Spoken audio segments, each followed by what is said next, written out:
Hello students, welcome in online class. जैसा कि आप जानते हैं कि पहले भी वीडियोस भेजे गए थे, लेकिन अब जो सिलेबस में चेंजिंग हुई है उस हिसाब से हम लोगों को अब स्टडी करना है। ये क्लास 12 में जो पेपर फर्स्ट है उसमें हम लोगों को क्या क्या पढ़ना है, प्रोज में क्या पढ़ने हैं, फिर पोएट्री में क्या पढ़ना है, विद शॉर्ट स्टोरी में क्या पढ़ना है, इसको यहाँ पे आपको बता दिया जा रहा है। और आप अपनी कॉपी के फर्स्ट पेज पर लेसन का नाम और राइटर और पोएट का नाम लिख लेंगे, ताकि आपको जब एक्सप्लेन करने होंगे उस समय आपको आसानी होगी। जब लेसन का नाम और राइटर और पोएट का नाम याद रहेगा तभी आप अच्छी तरह से एक्सप्लेन कर पाएंगे।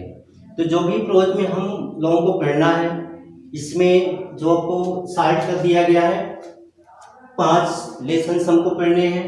पहला है a girl with a basket, William Douglas के द्वारा लिखा गया है।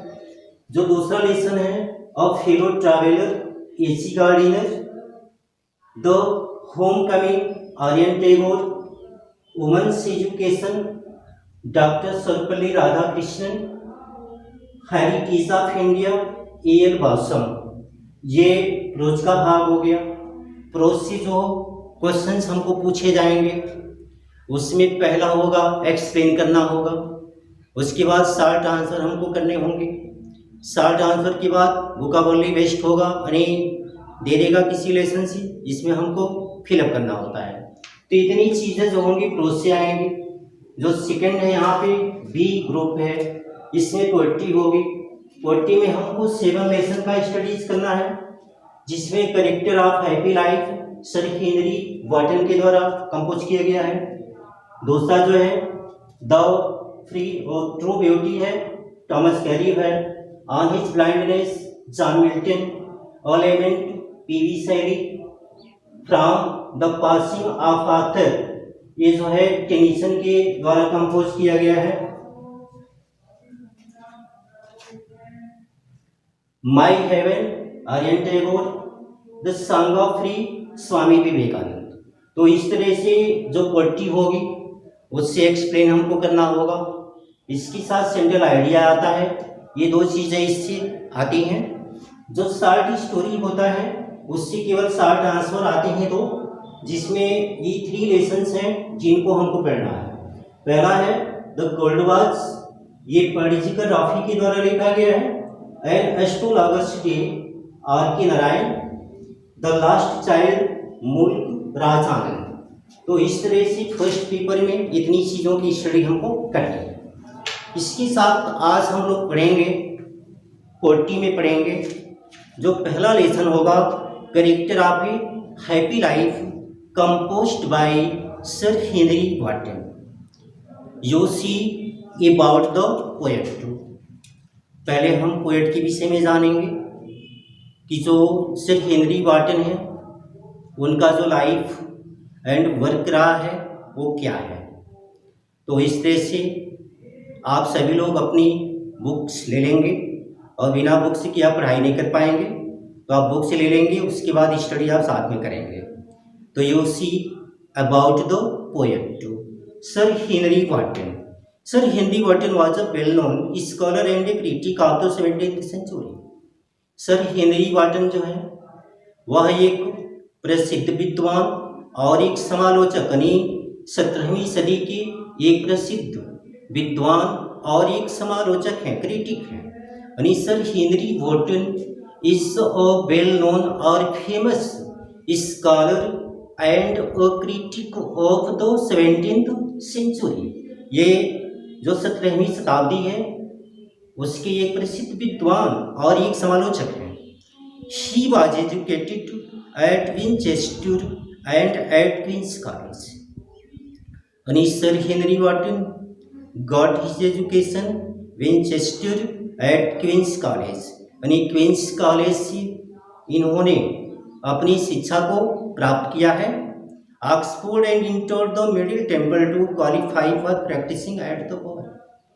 उसके बाद ऑक्सफोर्ड में इन्होंने प्रवेश लिया, ऑक्सफोर्ड के मिडिल टेम्पल में, वहाँ पर इन्होंने लॉ की पढ़ाई का प्रैक्टिस किया यानी वकालत इन्होंने वहाँ पे पढ़ाई की, वकालत की।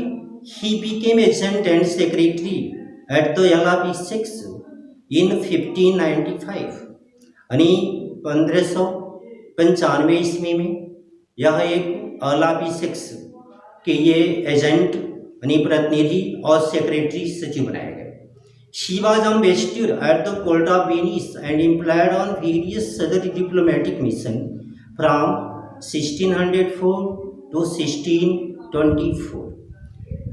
He was ambassador at the court of Venice यानी जो कोर्ट ऑफ वेनिस है वहाँ पे इनको राजदूत नियुक्त किया गया और बहुत सारे डिप्लोमेटिक जो कूटनीतिक के मिशन थे उसमें इनको यानी 1604 से लेकर के 1624 के बीच में बहुत सारे कूटनीतिक जो मिशन थे, उद्देश्य थे, उस पर इनको भेजा गया।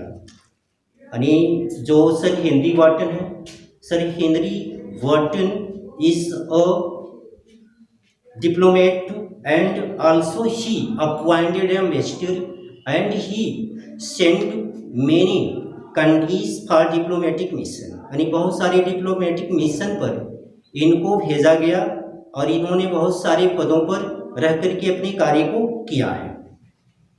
Sir Henry Wotton was the provost of Eton from the 1624 to 1639 यानी 1624 से लेकर के 1639 तक ये जो वॉटन जो थे ये प्रोवोस्ट ऑफ द फ्रॉम यानी यहाँ पे ये मुखिया बने रहे ईटन कॉलेज से। Today his fame rest on his the famous lyric on his mistakes यानी इनकी जो प्रसिद्ध कविताएं हैं जिसकी कारण एज ए पोएट ये फेमस हुए हैं। ये दो कविताएं हैं विशेष करके, जो फर्स्ट इनका कलेक्शन है कविता का on his mistakes queen of Bohemia and detective piece called character of a happy life. दो पोएम्स हैं, पहला है on his mistress queen of Bohemia. जो इनकी अगली पोएम है जो आपके सब्जेक्ट में प्रिस्क्राइब है, जो हमको पढ़ना है, स्टडी करना है, वो character of a happy life.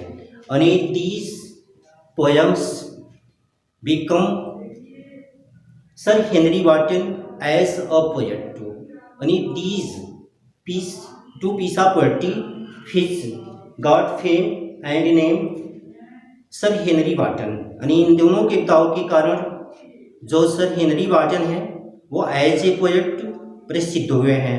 अब एक अबाउट द पोएम यानी किस विषय में कविता लिखी गई है, कैरेक्टर ऑफ हैप्पी लाइफ यानी एक प्रसन्नचित्त व्यक्ति का जो लक्षण होता है, चरित्र होता है, वो कैसा होता है, इसके विषय में इन्होंने हमको बताया है। यानी इनके द्वारा यानी अकॉर्डिंग टू द पोएट यानी in this poem the poet defines the life of A truly happy man यानी इस कविता के द्वारा जो सर हेनरी वॉटन हैं एक प्रसन्न चित्त व्यक्ति की गुणों का वर्णन करते हैं कि एक प्रसन्नचित्त व्यक्ति होता है वो कौन होता है। यानी according to the poet a truly happy man is honest and truthful यानी कवि के अनुसार एक प्रसन्न चित्त व्यक्ति जो होता है वो सत्य बोलने वाला होता है और ईमानदार होता है। यानी he is Holi independent of others यानी वह व्यक्ति दूसरे पर आधारित नहीं होता है, आश्रित नहीं होता है। He is never afraid of death यानी एक प्रसन्न चित्त जो व्यक्ति होता है वह कभी भी मृत्यु से नहीं डरता। He does not care for the love of prince or a criticism of the common people. A truly happy man does not want to favor of the king or criticism of the common people. वह न तो राजा की कृपा की इच्छा करता है न तो साधारण लोगों की आलोचना की, यानी उसको किसी की आलोचना का कोई प्रभाव नहीं होता है। She follows the voice of the own conscience वह सदैव अपनी अंतरात्मा की आवाज़ को सुनता है। यानी he always follow the inner voice जो उसकी अंतरात्मा की आवाज़ होती है, जो इनर सोल की आवाज़ होती है, उसको वह फॉलो करता है। यानी according his inner conscience he does his work, यानी अपने अंतरात्मा की आवाज़ के अनुसार वह कार्य करता है। He is always straight forward and clear hearted, यानी वह जो व्यक्ति होता है वह सदैव सत्य बोलने वाला होता है और क्लियर हार्टेड होता है, यानी स्वच्छंद विचारों वाला होता है।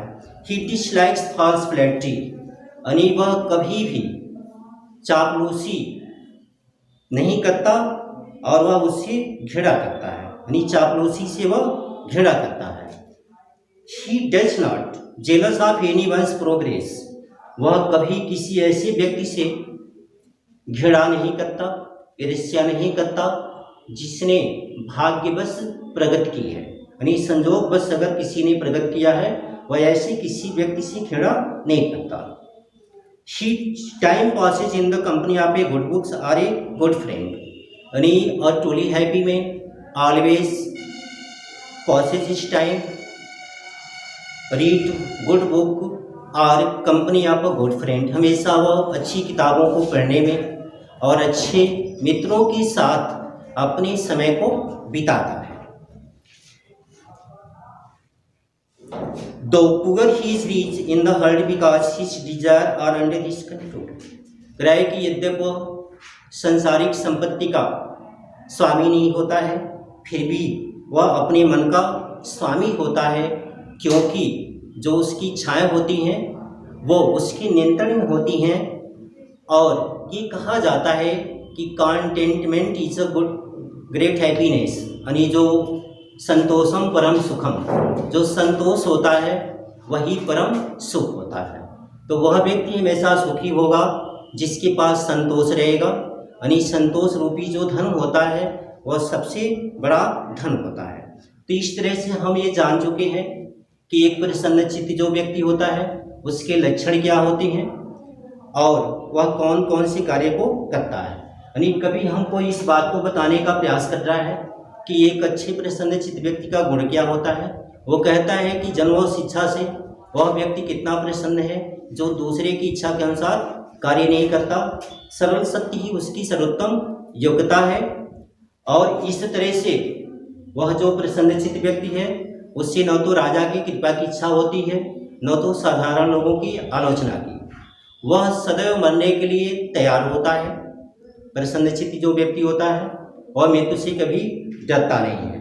तो इस तरह से ये प्रसन्नचित्त व्यक्ति के गुणों को बताते हुए कवि कह रहा है कि जो प्रसन्नचित्त व्यक्ति है वो कैसे अपने समय को बिताए। वह प्रातः तथा सायं ईश्वर की प्रार्थना उसकी कृपा प्राप्त के लिए करता है, कि किसी फल की चिंता से नहीं करता। सच्चा प्रसन्नचित्त व्यक्ति अपना जो समय होता है वह अच्छी पुस्तकों को पढ़ने और अच्छे मित्रों के साथ बिताता है।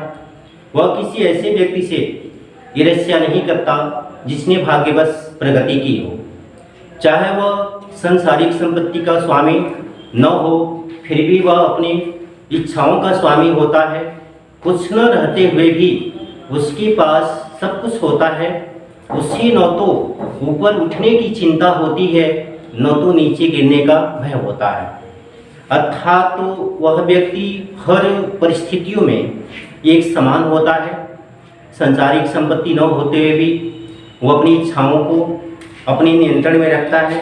कहा भी जाता है कि संतोषम परम सुखम, यानी contentment is a great happiness, यानी जिस व्यक्ति के पास संतोष है उससे बड़ा कोई धन नहीं होता है, अर्थात संतोष ही सबसे बड़ा धन होता है। तो इस तरह से जो कवि है वह एक सच्चे प्रसन्नचित्त व्यक्ति की गुणों को बताते हुए ये वर्णन करता है और उसको हम लोग अब उसकी कविताओं के माध्यम से पढ़ेंगे। तो अब हम उस कविता जो पोयम है character of a happy life उसको हम शुरू करते हैं। जो फर्स्ट स्टेंजा है इसका, how happy is he born और taught that serveth not another's will whose armor is his honest thought and simple truth his utmost skill.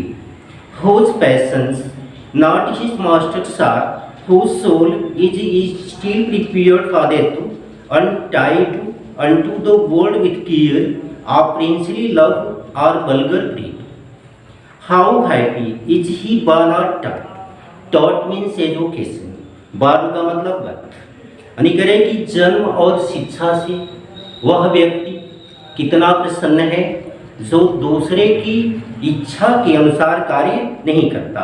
That's सब नॉट अंडरस्टूड, यानी one who person does not work according to the Anders way, यानी वह व्यक्ति जो दूसरे की इच्छा के अनुसार कार्य नहीं करता. इसे लिख लीजिए, यानी जन्म और शिक्षा से वह व्यक्ति कितना प्रसन्न है जो दूसरे की इच्छा के अनुसार कार्य नहीं करता. यानी taught or born one who person very happy who does not work according to the Anders way, whose armour is his honest thought and simple truth his utmost skill. Whose का मतलब जिसका, आर्मर का मतलब defence यानी कवच, सुरक्षा का हथियार, ऑनेस्ट का मतलब ईमानदारी, थॉट का मतलब विचार, यानी ईमानदारी का विचार ही उसका कवच अथवा सुरक्षा का हथियार है. And simple truth his utmost skill. Simple truth का मतलब सरल सत्य, एटमोस्ट का मतलब ऑलरेडी, यानी स्किल का मतलब कुशलता, एबिलिटी, यानी सरल सत्य ही उसकी सर्वोत्तम योग्यता है. तो इस तरह से पूरी स्टेंजा का हिंदी अर्थ हो जाएगा कि जन्म और शिक्षा से वह व्यक्ति कितना प्रसन्न है जो दूसरे के इच्छा के अनुसार कार्य नहीं करता. ईमानदारी का विचार ही उसकी कवच अथवा सुरक्षा का हथियार है. सरल सत्य ही उसकी सर्वोत्तम योग्यता है. Next stanza, whose passions not his masters are, whose soul is still prepared for death, untied unto the world with care of princely love or vulgar greed. करे कि सच्चा प्रसन्न चित्त जो व्यक्ति होता है वह अपने संवेगों संवेगों के नियंत्रण में नहीं होता. जो संवेग होते हैं वो होते हैं लव, एंगर, हेट, जेलसी, यानी प्रेम, क्रोध, घृणा, ईर्ष्या, यानी जो मन की संवेग होते हैं, स्ट्रॉन्ग डिजायर होती है, स्ट्रॉन्ग फीलिंग्स होती है, वह उसके नियंत्रण में नहीं होता. और truly happy man free from the strong desire, यानी he is not under the control of love, hate, jealous और एंगर, यानी he was free from the strong desire, यानी वह सभी संवेगों से, सभी दुर्गुणों से वह मुक्त होता है. तो सच्चा प्रसन्न चित्त व्यक्ति अपने मन के तीव्र भावनाओं अर्थात संवेगों से मुक्त होता है, नियंत्रण में नहीं रहता. Whose soul is still prepared for death, क्रय कि वह सदैव मृत्यु के लिए तैयार रहता है.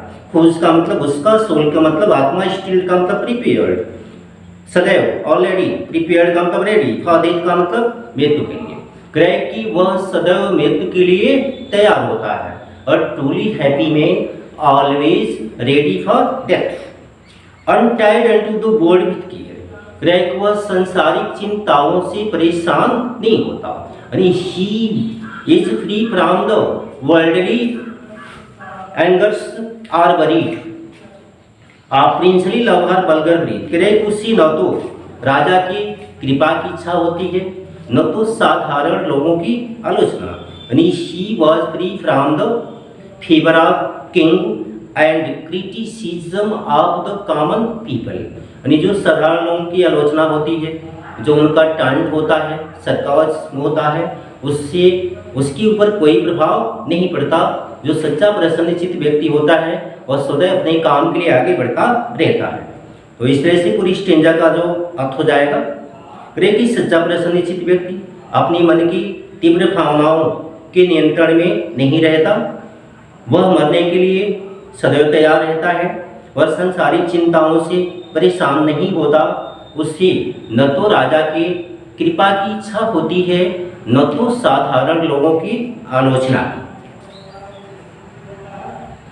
Who hath his life from rumors freed, whose conscience is his strong retreat, whose state can neither flatters feed nor ruin make operations great. Who hath his life from rumours free. Whose का मतलब जिसका, life का मतलब life जीवन, rumours का मतलब flattery अफवाहों से, फ्रीड का मतलब फ्री फ्रॉम। कहे कि उसका जो जीवन होता है वह अफवाहों से मुक्त होता है, अर्थात किसी भी प्रकार की अफवाह का उसके जीवन पर कोई प्रभाव नहीं पड़ता। Whose conscience is his strong retreat, यानी उसकी अंतरात्मा ही उसकी दृढ़ शरण स्थली होती है। यानी whose inner conscience is also the firm shelter, यानी उसकी जो अंतरात्मा होती है वह दृढ़ शरण स्थली होती है, अर्थात वह अपने अंतरात्मा की आवाज के अनुसार कार्य करता है। He does his work according to his inner voice, वो ऑलरेडी जो भी वर्क करता है वो अपने अंतरात्मा की जो वॉइस होती है उसको फॉलो करते हुए भी अपने कार्य को करता है। How deepest wound are given with praise, nor rules of state, no. Whose state can neither flatters feed, nor ruin make operations great. Whose state can neither flatters feed, कहे कि वह अन्य लोगों की चापलूसी से प्रभावित नहीं होता, ना ruin make operations great, यानी उसका विनाश दमन करने वाले को महान नहीं बना सकता।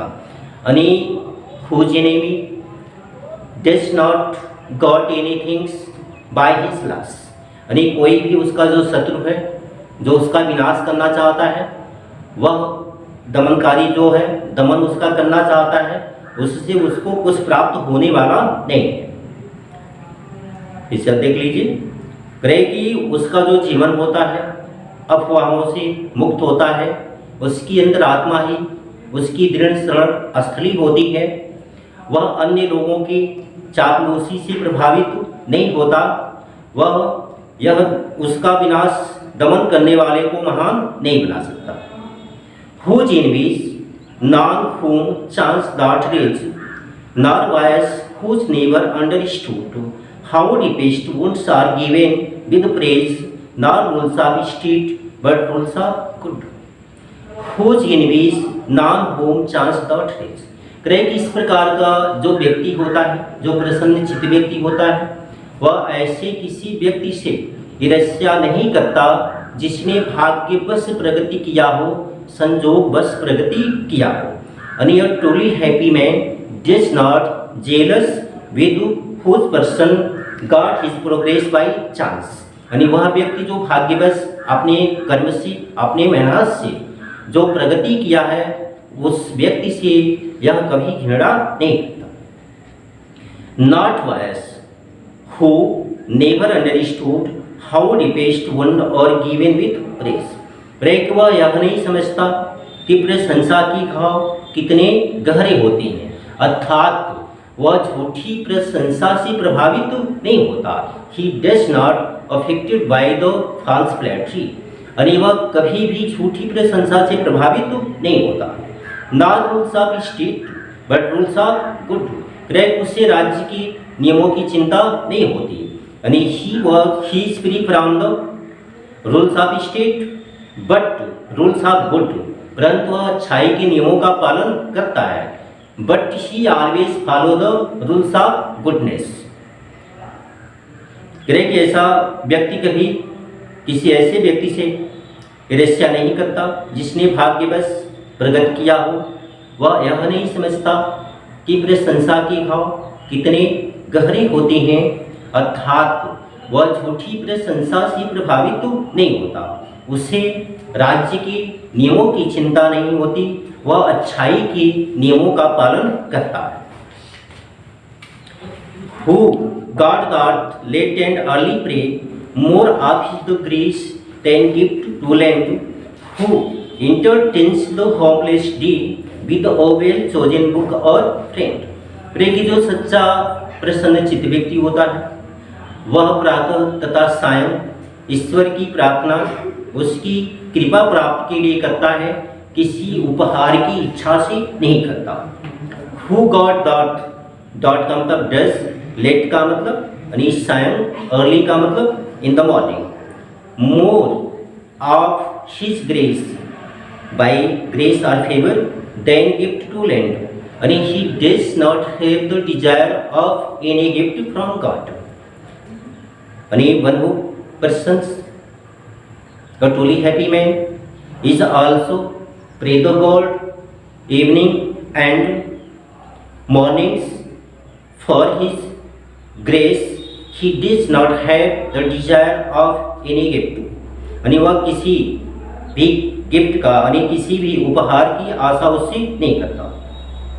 यानी सच्चा प्रसन्नचित्त व्यक्ति ईश्वर की सायं प्रातः जो प्रार्थना करता है और उसकी कृपा प्राप्ति के लिए करता है, किसी उपहार की इच्छा से नहीं करता। Who entertains the harmless day with a well chosen book or friend. कहे कि वह अपना जो दिन होता है वह किसी अच्छी किताब को पढ़ने में या अपने मित्रों के साथ बिताता है। और truly happy man spend his day with reading good books or accompany with good friend.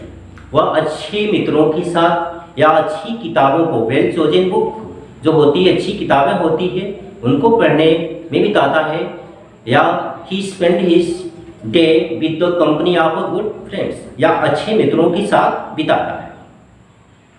This man is free from servile bands of hope to rise or fear to fall. कहे कि इस प्रकार का जो व्यक्ति होता है वह सभी प्रकार के गुलामी के बंधनों से मुक्त होता है। आप होप टू राइज कह उसी न तो ऊपर उठने की चिंता होती है और फियर टू फॉल न तो नीचे गिरने का भय होता है।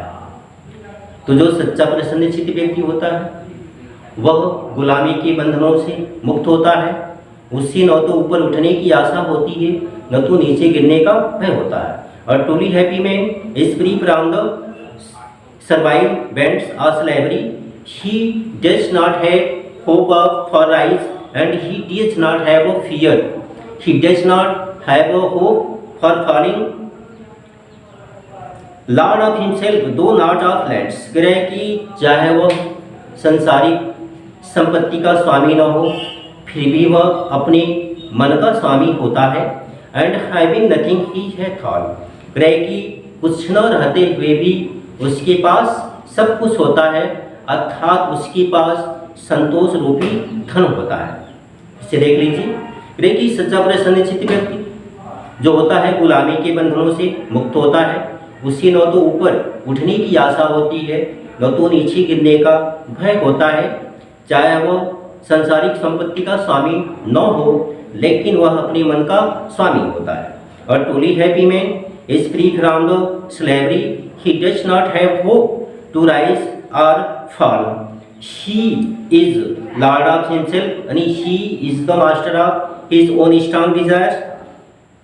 Though he was poor, but he was rich in his desire because his desires are under control.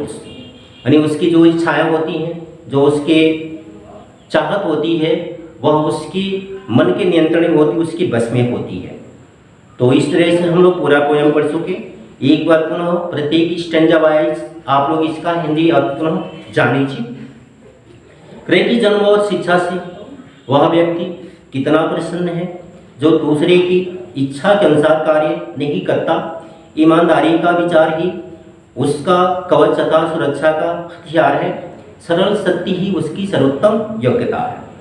सच्चा प्रसन्नचित्त व्यक्ति अपने मन की तीव्र इच्छाओं, प्रेम, क्रोध, घृणा, ईर्ष्या के नियंत्रण में नहीं रहता। वह मृत्यु के लिए सदैव तैयार रहता है। वह सांसारिक चिंताओं से परेशान नहीं होता। उसे न तो राजा की कृपा की इच्छा होती है न तो साधारण लोगों की आलोचना की। कहे कि सच्चा प्रसन्न जो चित्त व्यक्ति होता है वह अफवाहों से, उसका जीवन अफवाहों से मुक्त होता है। उसकी अंतरात्मा ही उसकी दृढ़ शरण स्थली होती है। वह अन्य लोगों की चापलूसी से प्रभावित नहीं होता। उसका विनाश दमन करने वाले को महान नहीं बना सकता।